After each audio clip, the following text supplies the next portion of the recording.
में कहते हैं कि हम 1932 की लड़ाई लड़ रहे हैं और आगे भी लड़ते रहेंगे, लेकिन चूँकि चुनाव का मौसम आ रहा तो कुछ लोग 1932 खतियान के बारे में राजनीति करेंगे। ऐसे लोगों से सावधान रहने की जरूरत है। क्या राजनीति है? अपने परिचय को बचाने के लिए अगर कोई से राजनीतिक सोचे तो ये गलत है।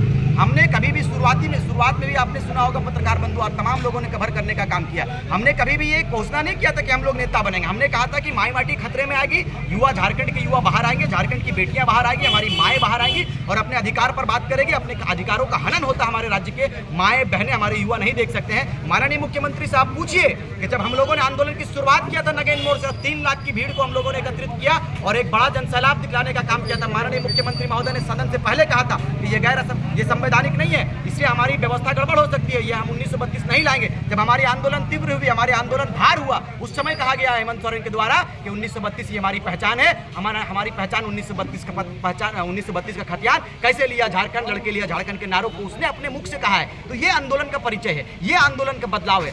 आप हेमंत सोरेन जी ने 1932 लागू भी नहीं किया, स्वर्गवास हो गए टाइगर जगन्नाथ महतो। मैं नमन करना चाहूंगा उनको, कहना उनको सच्ची श्रद्धांजलि देना चाहूंगा। वो कहते कहते सदन से चले गए दुनिया से। उन्होंने कहा था कि 1932 हर हाल में लागू होना चाहिए। माननीय मुख्यमंत्री से कहूंगा कि डुमरी उपचुनाव नहीं बल्कि 24 उपचुनाव को भी आप 32 टारगेट बनाओगे, लेकिन झारखंड के लोग बुड़बक नहीं है। झारखंड के लोग व्यवस्था परिवर्तन करने की तैयारी में है और बड़ी व्यवस्था परिवर्तन की तैयारी करके युवाओं की सरकार को बनाने का काम करेंगे। आप जोहार यात्रा निकालते हो, लेकिन जोहार यात्रा में आप बताएं कि जोहार यात्रा का मकसद क्या था? आपने खतियान लागू किया? नहीं लागू किया। आपने यहाँ के लोग युवाओं पर रोजगार बर्बाद किया? नहीं किया। गिरिडीह में 5 लाख युवा बेरोजगार हो चुके हैं। गिरिडीह के युवा पलायन कर गए। कौन है जिम्मेदार? खनिज संपदा से परिपूर्ण, खनिज संपदा से लबालब प्रदेश झारखंड प्रदेश। विश्व के मानचित्र में झारखंड के मानचित्र को विशेष स्थान दिया जाता है, लेकिन आप मुझे बताइए कि राज्य कहाँ है? किसी की लड़ाई हो रही है? हमारी लड़ाई किसी व्यवस्था से, किसी से लड़ाई नहीं है, किसी व्यक्ति से लड़ाई नहीं है। हमारी लड़ाई मीडिया बंधुओं के माध्यम से बताना चाहूँगा कि हमारी लड़ाई सीधे व्यवस्था से है, सिस्टम से हमारी लड़ाई। रिजवान जी, जब आप शुरुआती दौर में सभा करते थे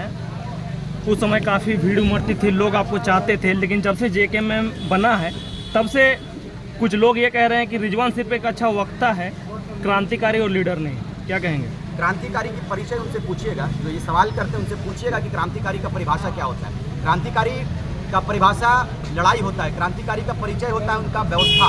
वो लड़ाई किस रूप में लड़ रहे हैं? झारखंड खतियानी मुस्लिम मंच से बनाने से पहले आप पूछ लो उनका स्टेटमेंट लेना, आपको बताएंगे वही लोग। उन्होंने कहा था कि आपके समुदाय के लोग दिख नहीं रहे हैं। जब हमने एक पहल किया, हमने एक चेष्टा किया, हमने एक कोशिश की, एक जरूरत किया कि अपने लोगों को एकत्रित करेंगे, उस खतियान की लड़ाई से जोड़ेंगे, तो कुछ लोग हैं जो सरकार के लोग हैं, विपक्ष के लोग हैं, वो दिग्भ्रमित करना चाहते हैं, सोशल मीडिया में आकर बयान देना चाहते हैं गलत रूप से, और हम क्रांतिकारी साथियों को दिग्भ्रमित करने का प्रयास करते हैं। भाई तमाम लोग, हम लोग एक हैं और समय पर इसकी बड़ी तस्वीर दिखेगी और बेहतर रूप से झारखंड को सींचने का काम करेंगे। डुमरी उपचुनाव पे जो सूर्य सिंह बेसरा का पार्टी आ रहा है, देखिए मैं उनकी व्यक्तिगत राय हो सकती है। हमने कहा कि हमारी जो संगठन है ये हम अपने गार्जियन से बात करेंगे, हमारे पूरे कम्युनिटी से बात करेंगे, तमाम लोगों का जो तमाम लोगों की जो राय आएगी उस राय के अनुकूल हम मीडिया बंधुओं को इसकी जानकारी देंगे। फिलहाल उपचुनाव पर हमारा कोई स्टैंड नहीं है, हम लोग सीधे 24 पर बात करेंगे। 24 में बदलाव होगा, बड़ा बदलाव होगा। ये बादल देख रहे हैं, ये बादल 24 में गिरेगा इंशाल्लाह।